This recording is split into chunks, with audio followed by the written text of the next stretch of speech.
Shalom jemaat yang dikasihi dalam Tuhan. Salam jumpa dalam program Tuhan adalah Gembalaku. Pernahkah saudara merasa sendirian di tengah banyaknya orang? Mungkin kita punya teman, kita punya rekan kerja ataupun keluarga, tetapi tetap merasa ada kekosongan dalam hati kita.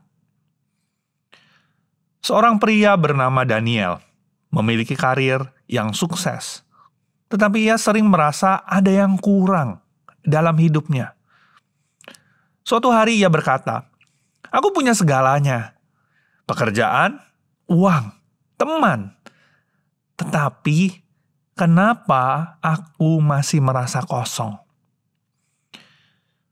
Saudara, kesendirian bukan hanya soal ada atau tidaknya orang di sekitar kita. Tuhan sendiri tahu bahwa manusia membutuhkan hubungan yang sejati, bukan sekedar kebersamaan. Karena itu, mari kita bersama-sama membaca dari Kejadian 2 ayat 18-25. Tuhan Allah berfirman, "Tidak baik kalau manusia itu seorang diri saja. Aku akan menjadikan penolong baginya yang sepadan dengan dia." Lalu Tuhan Allah membentuk dari tanah segala binatang hutan dan segala burung di udara.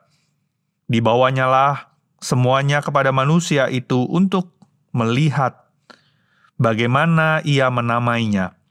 Dan seperti nama yang diberikan manusia itu kepada tiap-tiap makhluk yang hidup, demikianlah nanti nama makhluk itu. Manusia itu memberi nama kepada segala ternak, kepada burung-burung di udara, dan kepada segala binatang hutan. Tetapi baginya sendiri, ia tidak menjumpai penolong yang sepadan dengan dia. Lalu Tuhan Allah membuat manusia itu tidur nyenyak. Ketika ia tidur, Tuhan Allah mengambil salah satu rusuk daripadanya, lalu menutup tempat itu dengan daging.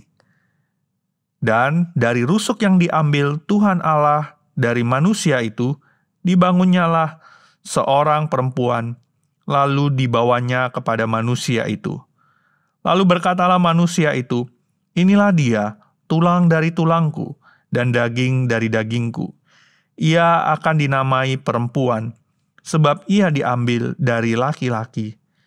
Sebab itu seorang laki-laki akan meninggalkan ayahnya dan ibunya, dan bersatu dengan istrinya, sehingga keduanya menjadi satu daging. Mereka keduanya telanjang, manusia dan istrinya itu, tetapi mereka tidak merasa malu."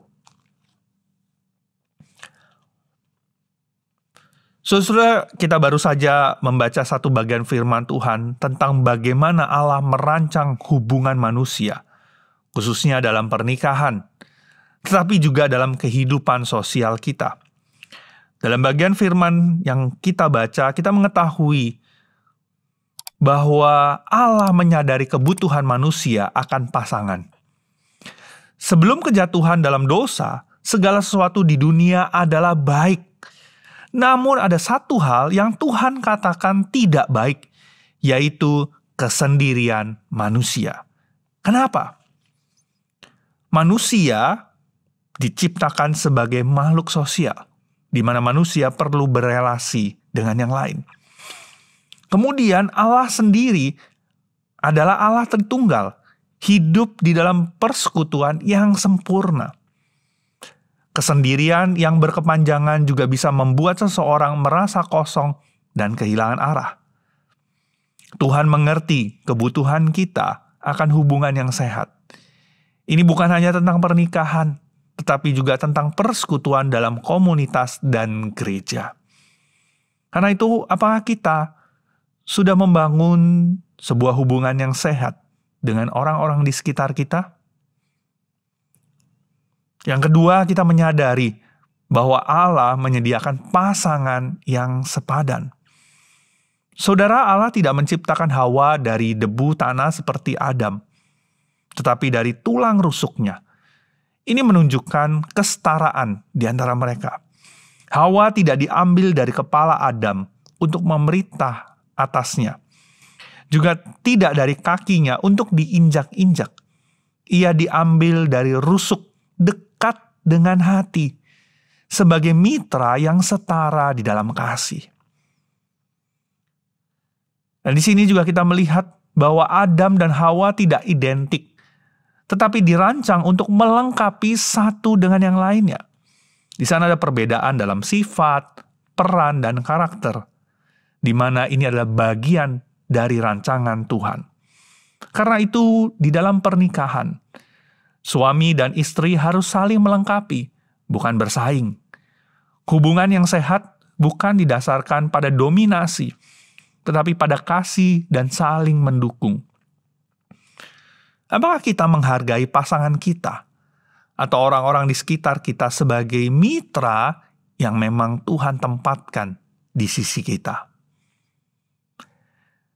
Dan yang ketiga, dari bagian firman Tuhan ini, kita menyadari bahwa Allah mendirikan pernikahan sebagai hubungan yang kudus. Saudara, ayat ini adalah fondasi Alkitabiah tentang pernikahan. 3 prinsip utama dari pernikahan yang Tuhan rancangkan. Yang pertama, meninggalkan. Artinya suami dan istri membangun hubungan kehidupan yang baru yang terpisah dari otoritas orang tua mereka. Bukan berarti mengabaikan orang tua, tetapi ada pergeseran prioritas dalam tanggung jawab. Yang kedua, bersatu. Pernikahan adalah komitmen yang tidak bisa diputuskan begitu saja. Itu adalah ikatan yang Tuhan tetapkan untuk seumur hidup. Dan yang ketiga, menjadi satu daging. Artinya, bukan hanya persatuan fisik, tetapi kesatuan di dalam jiwa, emosi, dan juga visi hidup. Di dalam Efesus 5 ayat 31-32, Rasul Paulus menjelaskan bahwa pernikahan adalah gambaran hubungan antara Kristus dan gerejanya. Dan hubungan ini adalah hubungan yang penuh keterbukaan dan kepercayaan. Kejadian 2 ayat 25 dikatakan mereka keduanya telanjang, manusia dan istrinya itu, tetapi mereka tidak merasa malu. Sebelum dosa masuk ke dalam dunia, Adam dan Hawa hidup dalam keterbukaan tanpa rasa malu ataupun takut. Apa artinya? Di sini tidak ada kepura-puraan. Mereka hidup dalam transparansi yang penuh kasih. Tidak ada ketakutan untuk diterima. Hubungan mereka dibangun dalam kepercayaan yang murni. Saudara, hubungan yang sehat membutuhkan keterbukaan dan kepercayaan. Apakah kita sudah menghidupi hubungan yang sesuai dengan rancangan Tuhan? Jika saudara sudah menikah, apakah saudara menghargai dan membangun pernikahan dalam kasih Tuhan? Jika saudara belum menikah, apakah saudara siap membangun hubungan yang berpusat kepada Tuhan? Apakah saudara memiliki komunitas yang mendukung pertumbuhan iman saudara? Karena itu hari ini, mari kita berkomitmen untuk menghargai setiap hubungan yang Tuhan berikan kepada setiap kita, baik dalam keluarga, gereja, maupun komunitas. Mari kita bersatu dalam doa. Ya Bapa, kami bersyukur untuk keluarga yang kami miliki, untuk pasangan yang kami miliki. Kami bersyukur untuk komunitas yang kami boleh miliki. Biarlah setiap kami boleh menjadi pribadi-pribadi yang boleh membangun relasi hubungan yang baik.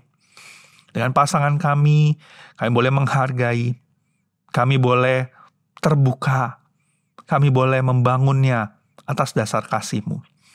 Dalam relasi kami di tengah-tengah komunitas, biarlah kami boleh menghargai satu dengan yang lainnya. Kami juga boleh mendukung, membangun satu dengan yang lainnya. Tuhan tolong kami, biarlah setiap kami boleh saling mendukung, membangun satu dengan yang lainnya. Inilah doa kami ya Tuhan. Kami mau menyerahkan diri kami ini ke dalam tangan-Mu. Di dalam nama Tuhan kami, Tuhan Yesus, kami berdoa dan mengucap syukur. Amin.